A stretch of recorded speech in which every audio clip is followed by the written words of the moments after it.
मौत के प्रकरण अन्य राज्यों में आए हैं। कोडिन कफ सिरप से उत्तर प्रदेश के अंदर कोई मौत नहीं हुई है, जिसको सबसे पहले एसटीएफ ने पकड़ा था 2016 में। उसको लाइसेंस समाजवादी पार्टी ने जारी किया था। इलीगल यानी इसमें एडिटेशन का भी नहीं है, यह इलीगल डाइवर्जन का है। इस डाइवर्जन के माध्यम से इन होलसेलर ने, जिसमें सहारनपुर का भी है, गाजियाबाद का भी है, वाराणसी का भी है, लखनऊ का भी है और कानपुर का भी है, इन लोगों ने इसको उन देशों में पहुंचाया है, उन राज्यों में पहुंचाया है जहां मद्य निषेध है, लेकिन वहां पे नशे के आदी लोगों को इसको लेने की एक आदत सी है, तो वहां पर उसका दुरुपयोग किया गया है।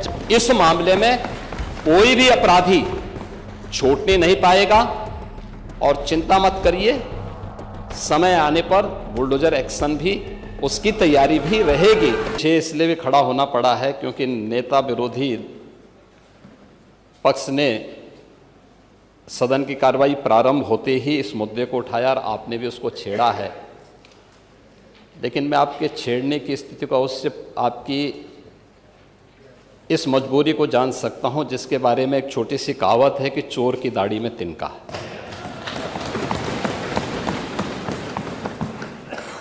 प्रश्न है नकली दवाओं के सेवन से होने वाली मौतों के बारे में, जिसके बारे में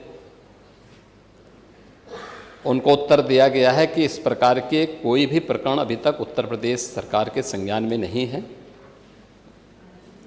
दूसरा, समय समय पर इस दिशा में खाद्य सुरक्षा और औषधि प्रशासन विभाग के द्वारा छापेमारी की कार्रवाई भी होती है। उत्तर प्रदेश के अंदर कोडिन कफ सिरप के मामले में, जिसको नेता विरोधी दल, मैं तो ये मानता था कि उम्र के चौथे पड़ाव पर व्यक्ति सच बोलने का आदी कम से कम इस उम्र में तो होगा ही, लेकिन इस उम्र में भी इस समाजवादी उनको झूठा बुलवा देते हैं। इस उम्र में तो कम से कम उसे झूठ मत बुलवाओ भाई, सच बोलने के उनको आदी होना चाहिए। और वो तो चेयर पे बैठ चुके हैं लंबे समय तक, स्पीकर के रूप में उन्होंने सदन को आगे बढ़ाया है। कोडिन कफ सिरप से उत्तर प्रदेश के अंदर कोई मौत नहीं हुई है। एक। दूसरा, इस मामले में एनडीपीएस के अंतर्गत कार्रवाई होगी। ये उत्तर प्रदेश सरकार इस मामले को कोर्ट में जीती है, उत्तर प्रदेश ने इस मामले को लड़ा है। तीसरा, उत्तर प्रदेश में इसका जो सबसे बड़ा होलसेलर, जो बड़े होलसेलर हैं, जिसको सबसे पहले एसटीएफ ने पकड़ा था 2016 में, उसको लाइसेंस समाजवादी पार्टी ने जारी किया था। जो फोटो रिलीज हो रही हैं, देश के अंदर दो नमूने हैं, एक दिल्ली में और एक लखनऊ में बैठते हैं।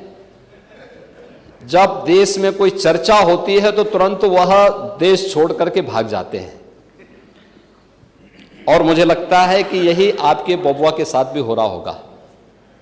वह भी देश से फिर जाएंगे इंग्लैंड की सैर सपाटे में, और आप लोग यहां चिल्लाते रहेंगे।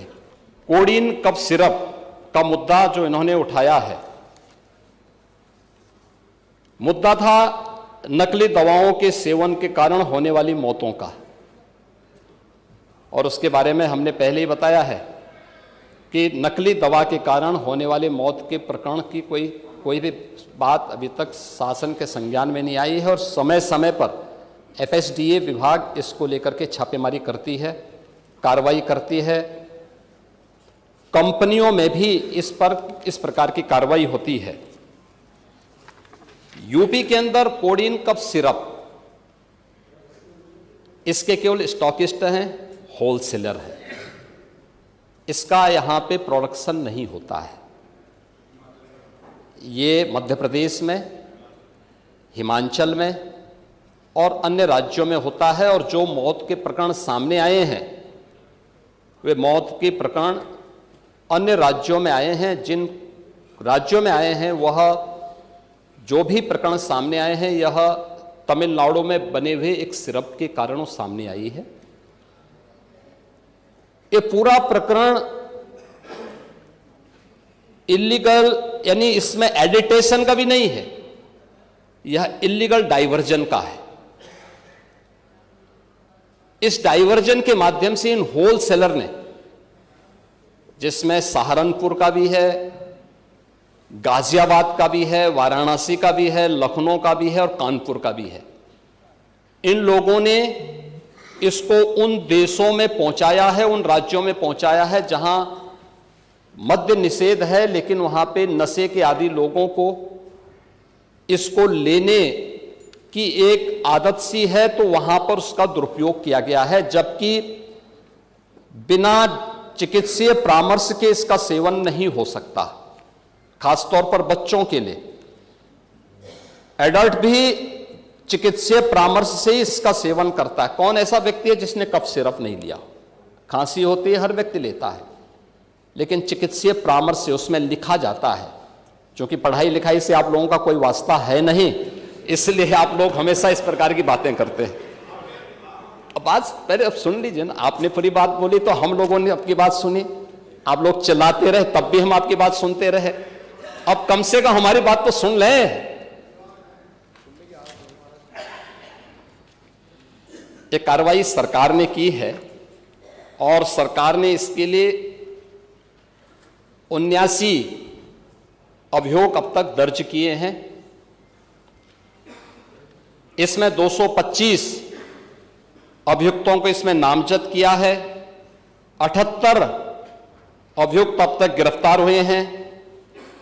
134 फर्म पर एक छापेमारी की कार्रवाई हुई है और इसमें अब तक जिन क्षेत्रों में ये आई हुई अलग अलग राज्यों से जुड़े हुए यह सभी केंद्र हैं, और मुझे लगता है अगर आप इसकी गहराई में जाएंगे तो घूम फिर करके वही मामला है कि वो कहीं ना कहीं कोई ना कोई समाजवादी पार्टी से जुड़ा हुआ नेता या उनसे जुड़ा हुआ कोई ना कोई व्यक्ति उसकी चपेट में आता है। और इलीगल ट्रांजैक्शन भी जो हुआ है वह भी आपकी लोहिया बहाने के एक पदाधिकारी के अकाउंट के माध्यम से हुआ है।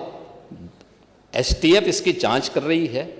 इस पूरे मामले में हाईकोर्ट से उस पूरे मामले को एनडीपीएस के अंतर्गत इस मामले में मुकदमा चलना चाहिए। ये उत्तर प्रदेश सरकार ने इस लड़ाई को लड़ा है और उसको जीता है, और इस मामले में कोई भी अपराधी छूटने नहीं पाएगा। और चिंता मत करिए, समय आने पर बुलडोजर एक्शन भी, उसकी तैयारी भी रहेगी, उस समय चिल्लाना मत। अगर आप ये खबर फेसबुक पर देख रहे हैं तो वीडियो को लाइक करके पेज को फॉलो करें। इसके अलावा अगर आप इस खबर से यूट्यूब के जरिए जुड़े हैं तो चैनल को सब्सक्राइब करके बेल आइकन दबाना बिल्कुल ना भूलें। नमस्कार।